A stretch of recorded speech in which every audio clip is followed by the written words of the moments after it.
Olá, meus amigos, sejam bem-vindos a mais um vídeo do canal da Pneumoteca no YouTube, sempre aqui fazendo a discussão de artigos científicos na área de pneumologia. Eu convido a você a se inscrever no nosso canal e a nos seguir no nosso Instagram, @pneumoteca. Já que você está aí, né, dê um like, dê um joinha no nosso vídeo, que nos ajuda sempre a estar trazendo aqui as informações sobre a pneumologia. Lembrando que no final do nosso vídeo temos a famosíssima dica de cinema, sempre com filmes muito especiais para você assistir, tá bom? Vamos iniciar então nosso artigo de hoje. Então, esse é o nosso artigo, Sequelas Pulmonares da Tuberculose, uma comparação de coortes no Brasil, Itália e México. Eles fizeram uma coorte aqui do Brasil sobre essa temática de sequelas de tuberculose, sequelas pulmonares de tuberculose, compararam com duas outras coortes também realizadas na Itália e no México. Esses são os autores, a quem nós agradecemos pela realização do estudo, uma vez que nos traz informações para nós utilizarmos no nosso dia a dia, e essa pesquisa foi publicada em 2022 no Jornal Brasileiro de Pneumologia. Então, na introdução, os autores relatam que a Organização Mundial de Saúde, em 2020, relatou que houveram 5,8 milhões de diagnósticos e 1,3 milhões de mortes por tuberculose. Esse número foi até um pouco menor do que no ano anterior, devido à pandemia do Covid-19. Eles relatam que a tuberculose multiresistente foram em torno de 150 mil pessoas no mundo, então muitas das causas foram relacionadas à tuberculose multiresistente, e que as sequelas de tuberculose podem trazer perda de função pulmonar, redução da capacidade de exercícios e perda da qualidade de vida pelos pacientes. Um órgão chamado União Internacional contra a Tuberculose e Doenças Pulmonares informa que existe uma recomendação de fazer o acompanhamento após o término do tratamento. Então, todo paciente que tiver tuberculose, ele deve continuar fazendo um acompanhamento. Para quê? Para identificar e notificar e, obviamente, tratar essas complicações pulmonares que podem aparecer na tuberculose. Então, os objetivos do estudo foram avaliar a função pulmonar em uma coorte de pacientes com história de tuberculose pulmonar no Brasil, bem como avaliar o declínio da função pulmonar ao longo do tempo, e fazer uma comparação com outras coortes que foram realizadas no México e na Itália, quer dizer, com populações diferentes, para se ver, comparar os resultados entre elas. Bom, na metodologia do artigo, eles selecionaram pacientes acima de 18 anos que estavam logo após o término do tratamento da tuberculose. Então, fizeram os 6 meses de tratamento da tuberculose e ingressaram no estudo. Foi feito no Hospital das Clínicas de Porto Alegre, no Rio Grande do Sul, e como eu disse antes, foi feito um estudo de corte. Esse estudo é onde você acompanha os pacientes durante um certo tempo e faz a análise do que aconteceu durante todo esse tempo. E esses pacientes aqui foram acompanhados numa média de 8 anos, 8,3 anos, quer dizer, um tempo muito bom de acompanhamento para os pacientes. Nesses pacientes foram realizados teste de função pulmonar, teste da caminhada teste de função, a espirometria, né? Teste de caminhada de 6 minutos e a gasometria arterial. E os pacientes foram avaliados no início e no final do acompanhamento e feito essa comparação. Além de verificar isso aqui, como eu disse antes, foram verificados os resultados em comparação com as outras coortes que foram feitas no México e na Itália. A análise estatística foi feita pelo programa SPSS versão 22.0. Nesse slide eu vou fazer uma breve revisão dos valores de funções pulmonares que são feitos na espirometria, uma vez que estamos trazendo essas informações para o clínico geral, essas informações não são do dia a dia, mas para que possa entender melhor os resultados que vamos mostrar mais à frente. Então, a CVF significa capacidade vital forçada, é justamente todo aquele ar que o paciente coloca para fora na espirometria numa expiração forçada, é o volume desse ar que ele coloca para fora. O VF1 chama-se volume expiratório forçado no primeiro e segundo, é o tanto de volume que se coloca para fora em 1 segundo, que deve ser normalmente acima de 80%.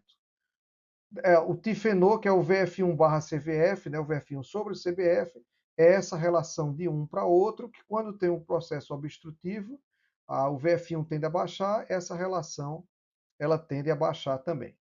O FEF25/75 é o fluxo que ocorre nas vias aéreas mais inferiores, porque quando o paciente faz uma espirometria, o primeiro fluxo de ar que sai é da boca, não tem obstrução, da faringe, da traqueia, não tem obstrução.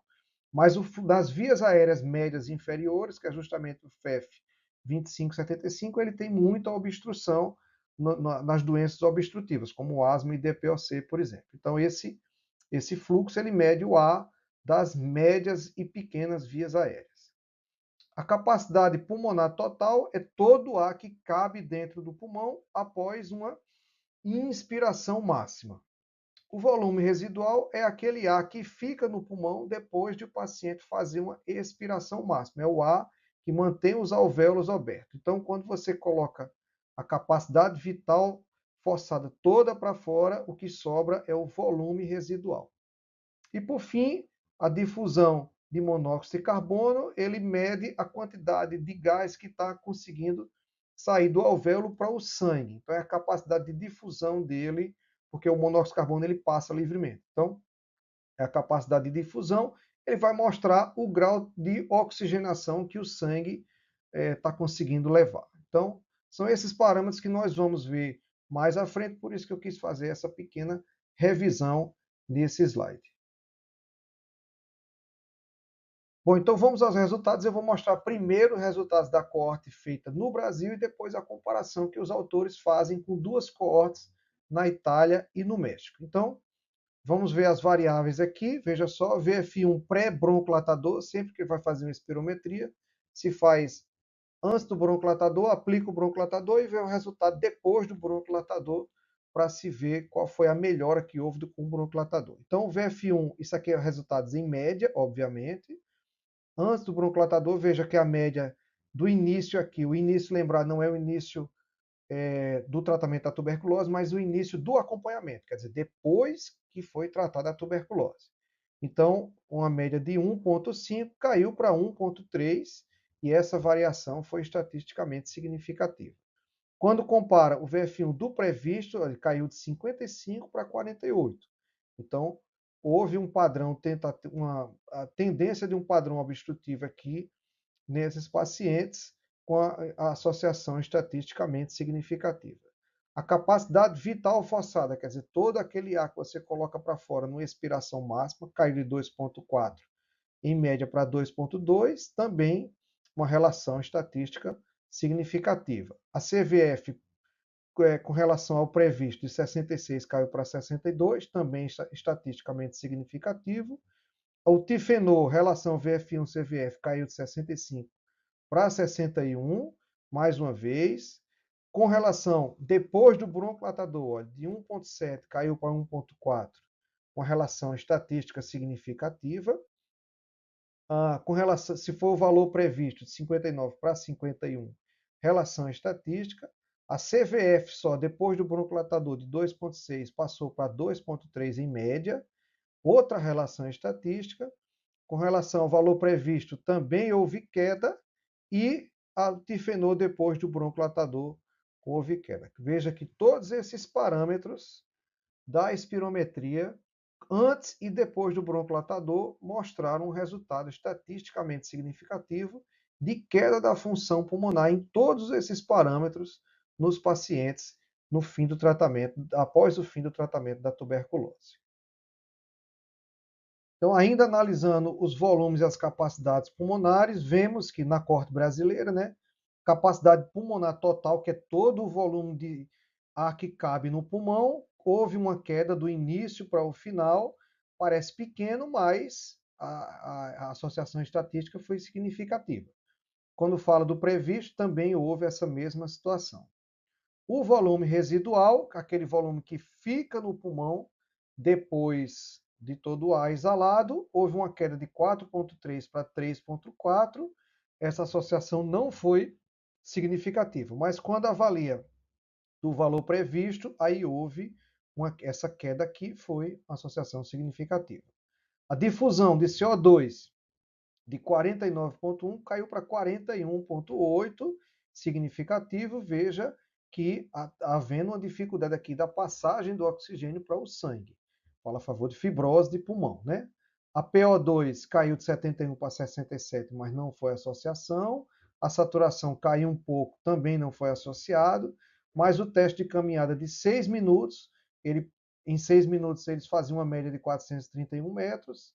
Depois do final, passaram a fazer quase 370. Quer dizer, houve uma queda importante e essa associação foi significativa, assim como a menor saturação de O2, que houve uma queda, parece pequena, mas houve uma associação importante aqui, significativa do ponto de vista estatístico. Bom, e agora vamos avaliar a comparação que foi feita da coorte realizada, os resultados da coorte realizada no Brasil com as coortes mexicana e italiana.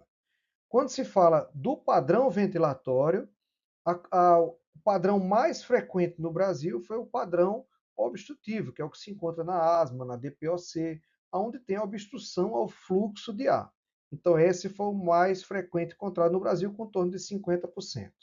Na Itália, o padrão misto foi o mais frequente, olha, quase 42%. O padrão misto é aquele que tem obstrução e também restrição. Restrição quando há uma restrição da expansibilidade pulmonar e você acaba tendo um volume pulmonar menor.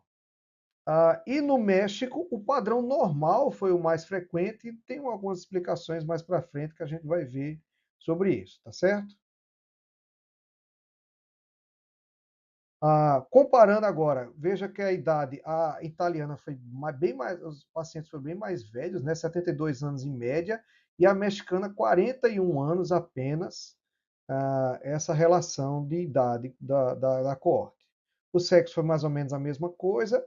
O tabagismo atual, veja que o Brasil foi o tabagismo mais frequente em termos de tabagismo, 65% dos pacientes eles eram tabagistas. O tabagista, o tabaco, ele também atua na facilitação do desenvolvimento da tuberculose. O VF1 nós tivemos mais baixo nos pacientes na Itália. O VF1 após o broncolatador também mais baixo, quer dizer, os pacientes que tinham mais obstrução, talvez aqui pela idade também, e mais tempo de tabagismo, né? Veja que o Brasil teve 65%, mas o italiano teve 60% de tabagismo, é muita coisa. Com relação à capacidade vital forçada mais baixa também foi a italiana, talvez pela mesma razão. Tudo aqui a relação estatística, né, significativa.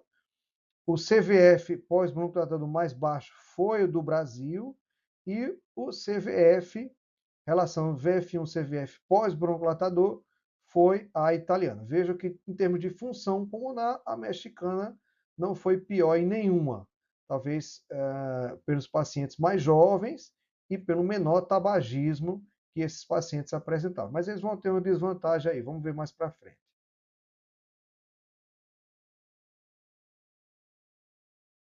Bom, ainda comparando, então, as três coortes, veja que o volume residual do previsto foi maior no Brasil, quer dizer que houve mais obstrução, mais aprisionamento aéreo no Brasil. Claro que apresentou mais obstrução, mais padrão obstrutivo do que os outros, estatisticamente significativo. A, a pior difusão do monóxido de carbono também foi na coorte brasileira. Agora, a PO2 mais baixa foi na coorte mexicana e a saturação de O2 mais baixa também na coorte mexicana. Com relação ao teste de caminhada de 6 minutos, quem fez os piores testes em média foi os pacientes da coorte italiana, 43, e a menor saturação durante a realização do teste de caminhada foi da coorte mexicana. Vejam que os pacientes da coorte mexicana, eles tinham uma PO2 mais baixa, eles tinham mais hipoxemia do que os outros pacientes. Só uma observação que eu não tinha feito, o Brasil foram o número de pacientes 114, a Itália 43 e o México 59 pacientes. Algumas características só foram registradas na coorte do Brasil e do México, IMC, presença de tosse, de espinéia. O que chama atenção nesse slide aqui, olha só, 45% dos pacientes da Corte do México eles tiveram TB multiresistente. Por isso é que ele alega, eu vou falar sobre isso mais no fim, ele alega que esses pacientes eram pacientes mais graves que tiveram maior hipoxemia. Bom, na discussão, os autores relatam que todas as cortes afirmam que houve um impacto da tuberculose em sequelas pulmonares, um impacto em função pulmonar, um impacto em trocas gasosas e na tolerância aos exercícios, principalmente com o decorrer do tempo. Que os fatores associados ao comprometimento crônico pulmonar são o diagnóstico tardio, porque permite uma doença mais extensa, a gente sabe que a tuberculose ela vai se expandindo, a não adesão ao tratamento também é um fator importante para esse comprometimento crônico, para a doença extensa e também para a presença de tuberculose multiresistente. Lembrar que os mesmos pacientes tratados adequadamente também podem apresentar sequelas e lesões crônicas, claro que com uma chance menor, mas pode acontecer também. A corte mexicana apresentou uma função pulmonar menos comprometida, talvez pacientes que tenham menos tabagismo, foi só 38%, e talvez pacientes um pouco mais jovens. Essas são as duas justificativas, mas eles apresentaram pacientes com maior hipoxemia, como eu já falei antes, porque talvez sejam pacientes mais graves com um número maior de tuberculose multiresistente. Então, os autores relatam que o distúrbio obstrutivo ele realmente é o mais frequente citado na literatura, foi o mais frequente encontrado no Brasil. Esse distúrbio obstrutivo ele está relacionado a uma inflamação excessiva e duradoura na tuberculose. Veja que os pacientes com tuberculose eles podem até desenvolver 2 anos depois do início da contaminação, ele começar a desenvolver sintomas, ele passa 2 anos ali, o paciente com infecção e, consequentemente, com um processo inflamatório, que é uma resposta do organismo associado. Então, ele faz estreitamento de vias aéreas, faz cavidades e faz bronquiectasias, tudo isso daí ele ajuda ou ele se relaciona com o distúrbio obstrutivo do nosso paciente. E o padrão restritivo está associado a uma fibrose excessiva, que por sua vez também está ligado à inflamação, né? A fibrose é um tecido cicatricial depois de um processo inflamatório e promove essas lesões cicatriciais, como já citamos, né? E o papel do tabagismo nessas duas situações? Ela tanto ajuda na obstrução e ajuda bastante, porque ela é quem promove a doença pulmonar obstrutiva crônica e ela promove inflamação também, pode promover também fibrose decorrente do tabagismo. Então, o tabagismo está muito ligado às sequelas nos pacientes que tiveram tuberculose. Então, os autores concluem que a importância do diagnóstico precoce e do tratamento precoce para esses pacientes pode evitar sequelas ou pode minimizar essas sequelas, né? Então, na redução dos danos permanentes, fazer uma orientação adequada para o término do tratamento no acompanhamento mensal, 6 meses a cada consulta, informar a importância dele voltar no mês seguinte para fazer esse tratamento adequado, fazer um controle desse tratamento, evitar complicações ou identificar complicações. Então, é muito importante conscientizar o paciente desse acompanhamento, né? Evita a tuberculose multiresistente e que após o término do tratamento, esse paciente precisa fazer um segmento, como foi mencionado aqui nesses estudos, né? E alguns pacientes são indicados a fazer reabilitação pulmonar também. Bom, e a grande pergunta, né, como utilizar essas informações no nosso dia a dia? É para isso que esse artigo foi publicado, é para isso que essa pesquisa foi feita, para que nós possamos pegar essas informações e utilizar no dia a dia. Você que trabalha nas unidades de saúde da família, que trabalha nas UPAs, que faz seguimento desses pacientes, pode utilizar essas informações. Então é importante se fazer o diagnóstico precoce e manter o tratamento da tuberculose até o final e conversar com o paciente, mostrar a importância dele a fazer esse acompanhamento, de fazer o retorno mensal para sempre estar avaliando o controle desse tratamento e, após o término do tratamento, fazer o seguimento desse paciente. Não precisa mais ser todo mês, periodicamente, né, através de teste de função pulmonar, fazer exames de imagem.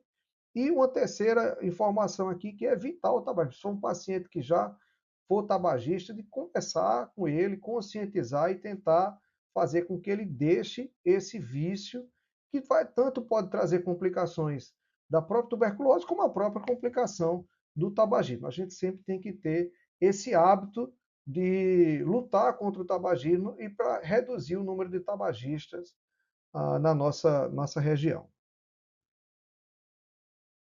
Muito bem, vamos à nossa tradicional dica de cinema. E o filme de hoje é Estrelas Além do Tempo. Estrelas Além do Tempo é um filme de 2016 que conta a história dessas três jovens aqui.